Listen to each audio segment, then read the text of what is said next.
Yo, what's going on YouTube? Today's video, we're going to be reacting to 23 quick pro tips and tricks to instantly improve today. Rainbow Six Siege 2025.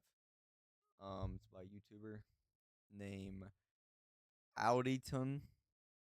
Shout out to WDS_death for commenting on my video, Trixie Rage Stole My Siege Cup. If you guys enjoy this type of content, drop a like, subscribe, comment down below what you want me to react to next. And yeah, I hope you guys just enjoy. Let's get right into the video. Hey up troops, alyttleton here again with another video, and we're not messing about today. We're getting stuck in straight to 23 quick tips which will help you get better at Siege. Some of these you may know, some of them you may not. However, one thing is true, every single one of these will make you a better Siege player. There's enough waffling, let's get stuck into it.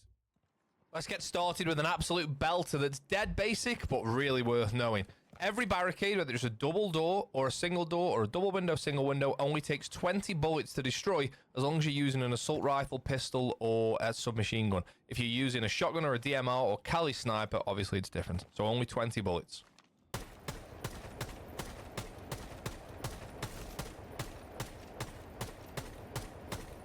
That's 19. 20.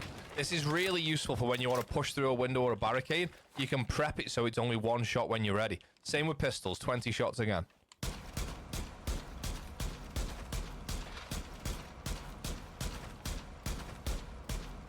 That's 19. 20. Every single barricade, window, door, double, or single, as long as you're using an assault rifle, pistol, or submachine gun. I don't think I've ever seen this happen, but if you've got a clip, please send it to me. If you rappel through a window while someone's stood right opposite you, you'll kick them to death.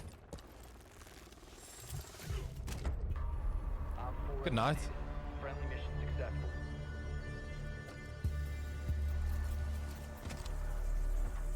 Deployable shields are still bulletproof before you've actually deployed them.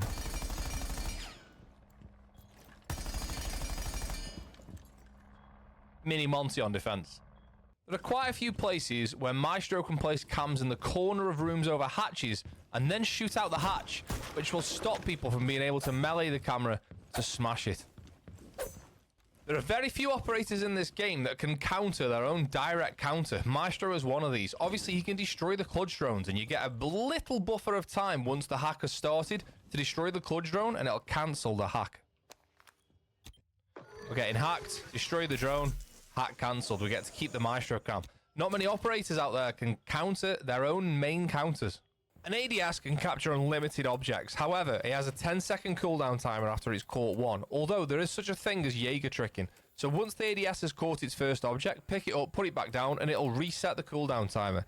Here comes Zoph's stun. Caught by the ADS. If you pick that up, put it back down. That'll then catch another one. You don't have to wait for that 10 seconds. It's tricky sometimes because you're not always in a great place where you can pick up and put down an ADS, but on some anchor locations, it's really useful to know where you can get more value out of just one ADS. If a defender runs out and it shows a question mark above the operator's head, you know that's alibi. Every other operator will show the icon above the head. The question mark means it's alibi. Whilst we're talking about alibi runouts, no longer, a lot of people know this, but I'll throw it in. No longer does a Prisma show as enemy outside like it used to for ages. So throwing Prismas outside now doesn't make any difference. This is a personal favorite and something that's well worth knowing. If you like to play vertically, you can know which way the metal beams under the floor are going because they always go the opposite way to what's on the top of the floor. So what I mean is you see these planks as we look at them are going vertically. That means that these beams underneath will be going horizontally. See the beams are going sideways underneath. Obviously, if we're looking this way, the beams are going vertically and the floor is going sideways. This is the case everywhere on every map. You can see here that the planks are going sideways. Underneath, the beams will be going vertically. You can see if we come down to 90, the planks here are going vertically. Underneath, the beams will be going horizontally. It's the same on every map. Whatever the top floor is showing, whatever surface this is, there'll always be a direction that the floor is going. The beams will be going the opposite direction underneath. Going back to barricades, when you're using a DMR, it's less bullets than 20. 6 on every single barricade, whether it's a window, double, or single. 6 bullets will destroy the barricade every time. This again is useful where you can prep it by shooting it 5 times, reload, do what you need to do, and you'll know the next shot when you hit it, it'll break the barricade. If you spawn jewelry quarter on bank, you can destroy 6 default cams super fast. 1 here outside, lobby cam. And we sprint to the other default cam, which is just around the corner here.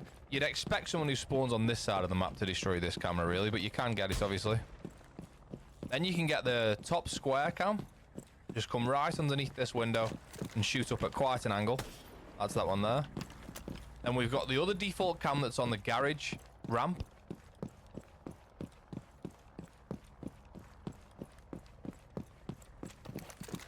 Just here. And then we've also got the one that's outside open area that you can get by rappelling on these windows here. I sometimes have to put a drone here because the lineup is quite finicky to learn. If you stick that there, aim for your ping, obviously. 6 cameras destroyed in, what, 30 seconds? That only leaves the basement camera, I think, up for the defenders. It's literally 0 cameras left but the basement. Not only can IQ see the diffuser from below, you can also see the IQ can see the diffuser from below. That's the handset that the defender is using to defuse with. So you can see the angle of it. You're going to know that the defender is going to be defusing from this angle here. Back to Alibi, we know shooting a clone and running through a clone will alert you to the enemy and ping your location. Also, driving a drone through it will as well. That also includes, unless you jump through its legs, almost impossible. But if you drive the drone through it, you're going to get pinged as well. You can place bulletproof cameras on the floor, and they're usually better hidden than if on the wall. So let's just use this example. I'm going to put a bulletproof camera here. We're at the end of the corridor. Pretty obvious there's a BP there, right? If we put it on the floor, the attackers will put it usually like in the corner here, get rid of the plant pot, stick this on the floor. The attackers so many times will not notice that there's a BP there. Like, look at that. I know we know it's there, but you would not know that's there in game. And the beauty of a BP cam is there's a flower pot on it at the minute, but don't worry about that, is you can look down. Like, you don't just look at the ceiling if you put it on the floor. You can still bring it down to here. You can still fire the EMP if you want to. But if anything, you get a better view being on the floor in the corner rather than being like up on the wall where you'd be hidden behind this or something maybe. But look at that. Like, can you see that? I know we can see it because we know it's there, but it's a great example. You can barely see it. Just don't forget, if it does get seen, it is a bit more susceptible to being destroyed because the bottom of it's on show. It's easy to destroy. Sticking with the barricade theme momentarily, if you want to peek a barricade but not break the glass on the outside, go to the side of the window and shoot twice so you don't shoot outside onto the glass, just onto the side of the barricade, and it'll open a peek hole. That'll leave the glass on the outside intact. You can do the same on that side. You can do the same wherever you want on the barricade. As long as you're only shooting the side of the window, you won't break the glass on the outside. This is a super easy one, but can really give you the edge at the start of a round. As soon as the round starts, right at the very beginning of the round, after the prep phase, get on cams and cycle to the external cams. When you look at the cams across the bottom left of the screen here, generally speaking, the last 3 will be the external cams. When you first go on cams, you'll go on that first cam, that first spot. So instantly press Q or go left on your controller, and you'll go to the external 3 cams. You'll be able to then see where the attackers have spawned, and it'll give you an idea of where the attack's going to come from. You can see Zafir here is about to get rid of this cam, and as soon as you see the cam's gone, you'll know that that's where the attack's going to come from, depending on how many people you see. If you see 4 attackers spawn out by ruins and only 1 attacker spawn north side, you know that the attack's going to come study side. If you see 4 over north side, 1 ruins, or whatever the split is, you can have an idea of where they're going to come from, and you can then, depending which operator you're playing, you can think, right, well, if I'm playing Fenrir here, actually, I'm going to not activate the Fenrir here. I'm going to activate the Fenrir here because there's more attackers going to be coming from this side of the map. Get on cams early, and I'll give you some sweet free information. Attackers can crouch and sneak through barricades without breaking them fully. All you've got to do is melee or punch panels 2 and panels 5. So count them up from the wooden plank. So 1, 2. So you punch panel 2, and then you punch panel 5. So 1, 2, 3, 4, 5. And we can now crouch through that without giving the sound of the barricade breaking away. This sound, super loud. If you want to make it a bit easier, you can prone through them just by punching them twice as well. A bit easier, you don't have to line things up as much, but crouching obviously is a lot faster than proning, and you're less of a target. This is a slightly older one, but you just don't see it much anymore.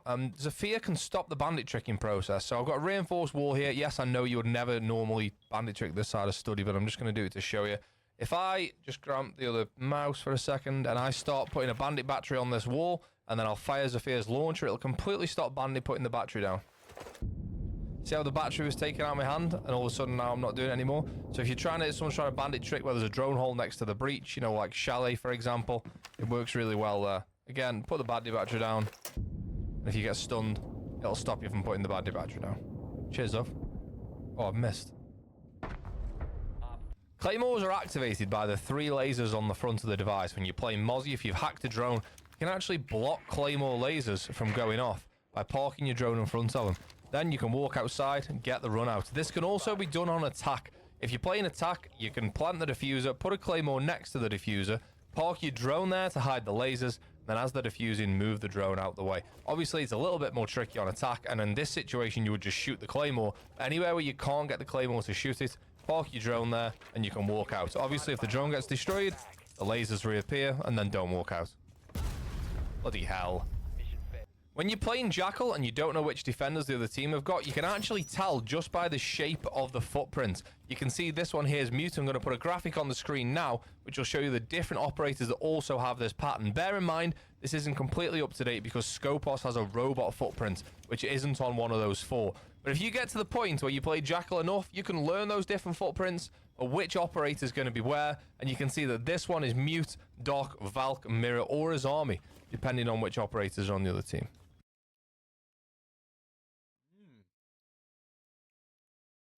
Sophia's stuns can actually bounce around corners. As soon as they hit a surface, they bounce off. So if we want to stun someone who's here, we don't have to like just quick peek with the launcher. We can fire it off this door frame. Did you see that it was shot? It's gone off over in that corner of the room. Let's go somewhere else, and again, let's just use this example off a door frame. We want to stun someone who's at the back of Exo, like let's just say here. You don't have to just like quick peek around the corner here. We can fire it off the doorway. That goes at the back of Expo. Stun goes off over there. Don't forget, it'll go off as soon as it comes into the range of the person who's close to it. So if someone was stood here, it wouldn't go all the way over there. It would go off as soon as it gets next to them. But bounce them around corners. Another one for Zafir and her launcher. Once the plant's gone down, her stun grenades can actually stop people from defusing, much like the bandit trick thing we saw earlier on. If I plant, back off, swap to a Zoph, swap to her stuns, and if I start trying to defuse this, I'll then use Zoph's launcher to see what happens. We're defusing.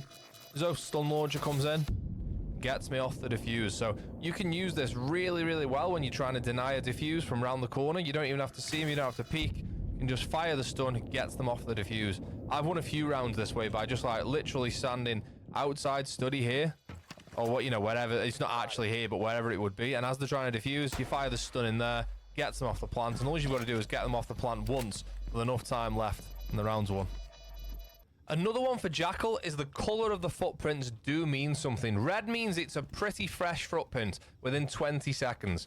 Yellow is 40 seconds, green is about 60 seconds, and anything that's blue is over 60 seconds. They'll disappear at about 90 seconds. That isn't exact maths because the actual timing is something like 19.5 seconds, 41.5 seconds. But if you work on 20, 40, 60, and 60 to 90, you won't be far off. You can see these are green now, so they're over 60 seconds old. And if we give it just another 10 seconds or so, some of these should start turning blue. And then you'll know that they're 60 to 90 seconds old. Bear with us.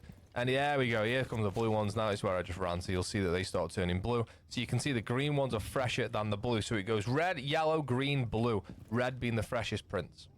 The fresh prints. What? When you're playing Wamai, don't throw magnets on doorways where there's other utility. Let's pretend this is not a prox. Let's pretend this is like an Alamine or a Fenrir FNAT or a bulletproof camera, whatever it might be. Or even a prox mine's fine. Don't throw your magnet there because don't forget, Wamai catches the frag grenades and it will still explode, therefore destroying anything that's on this door. If you're worried that frags are going to be thrown towards here, throw it somewhere else. Throw it like there. That will still do a perfect job. I'll show you 2 examples of these 2 magnets in place. One there. Sledge throws the nade in. Jump on the mouse. Sledge throws the nade in. That one, my magnet catches it, but that's going to destroy that prox. Because it still destroys whatever's around it, because the frag grenade's still going to go off. We'll try it this time. Sledge is going to throw it towards study door like we were just thinking. Gets caught by the desk this time. And any utility that's on the door is still going to go off and still going to be useful when Sledge walks in. If that was the magnet was there, that'd be destroyed. You wouldn't hear when he walks in. Place your magnets in more sensible locations than just right on the door that'll destroy other things. So there we have it. For someone who talks about subjects far too much for far too long, I've done as best I can to rattle through them. I wanted to talk about them for a bit longer, but that's not what this is about. It's sort of in, out, next one.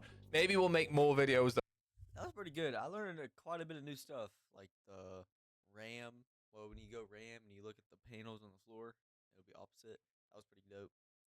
But I have a couple techniques, so I think next video I will be making my own type of video like that, and my own strats that I like to play when I'm playing with friends. I know I'm only a gold 4, but I mean I think they're kind of good strats, and I'll try and explain to you guys as well as I can. So, if you guys enjoyed this video, like, subscribe, and I hope you guys will subscribe and watch some more of my videos. Thank you.